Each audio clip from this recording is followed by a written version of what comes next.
ശബരിമലയിലെ സ്വർണ്ണപ്പാളികൾ മൂന്നാം തവണയും സ്വർണം പൂശാനുള്ള നീക്കങ്ങൾക്ക് വർഷങ്ങൾക്ക് മുൻപേയുള്ള തുടക്കമുണ്ടായിരുന്നു. 2023 തന്നെ ഉണ്ണികൃഷ്ണൻ പോറ്റി ശബരിമലയിലെ ചില ഉന്നതരുടെ സഹായത്തോടെ ഇതിനുള്ള കത്തിടപാടുകൾ നടത്തുകയും ചെയ്തു.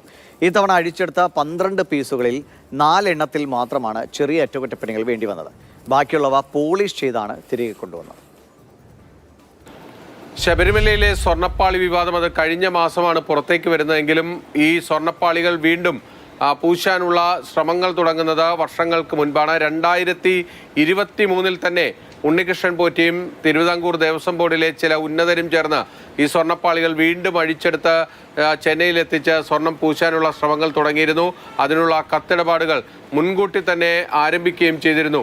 ഇതിൻ്റെ ഫയലുകൾക്ക് വർഷങ്ങളുടെ പഴക്കമുണ്ട്. കഴിഞ്ഞ മണ്ഡല മകരവിളക്ക് സീസണിന് മുൻപ് ഈ സ്വർണ്ണപ്പാളികൾ വീണ്ടും സ്വർണം പൂശി കൊണ്ടുവന്ന് ഫിറ്റ് ചെയ്യാനാണ് നീക്കം നടത്തിയിരുന്നത്. പക്ഷേ അത് വിജയിക്കാതെ പോവുകയായിരുന്നു. ഇത്തവണ ദേവസ്വം ബോർഡ് അതിന് അനുമതി നൽകി. പക്ഷേ ഈക്കുറി ദേവസ്വം ബോർഡ് 2019 ആ വലിയ തെറ്റ് ആവർത്തിച്ചില്ല. ദേവസ്വം ബോർഡിൻ്റെ ഉദ്യോഗസ്ഥരാണ് ഈ സ്വർണ്ണപ്പാളികളുമായി ചെന്നൈയിലെ സ്മാർട്ട് ക്രിയേഷൻസിലേക്ക് പോയത്. അതുകൊണ്ട് തന്നെ ഇവിടെ നിന്ന് ഇളക്കി കൊണ്ടുപോയ അതേ പാളികൾ തന്നെ ഇത്തവണ തിരിച്ചെത്തിയെന്നത് ഏതാണ്ട് നമുക്ക് ഉറപ്പിച്ച് പറയുകയും ചെയ്യാം. പക്ഷേ അവിടുത്തെ ഏറ്റവും പ്രധാനപ്പെട്ട കാര്യമെന്നത് ഇതിനുള്ള നീക്കങ്ങൾ വർഷങ്ങൾക്ക് മുൻപേ തുടങ്ങിയെന്ന് പറയുമ്പോൾ അതിന് പിന്നിൽ ചില ഗൂഢാലോചനകൾ സംശയിക്കേണ്ടിയിരിക്കുന്നു.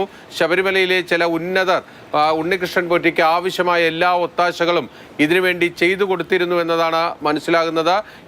ഇക്കുറി ചെയ്ത ആ ജോലികൾ തന്നെ പരിശോധിച്ചു കഴിഞ്ഞാൽ വളരെ നിസ്സാരമായ അറ്റകുറ്റപ്പണികൾ മാത്രമാണ് ഇത്തവണ നടത്തിയിരിക്കുന്നത്. ശബരിമലയിലെ ദ്വാരപാലക ശില്പങ്ങൾ 14 പീസുകളാണ് അതിൻ്റെ താങ്ങുപീഠം അടക്കമുള്ളത്. ഇതിൽ 12 പീസുകളാണ് ഇത്തവണ അഴിച്ച് ചെന്നൈയിൽ എത്തിച്ചത്.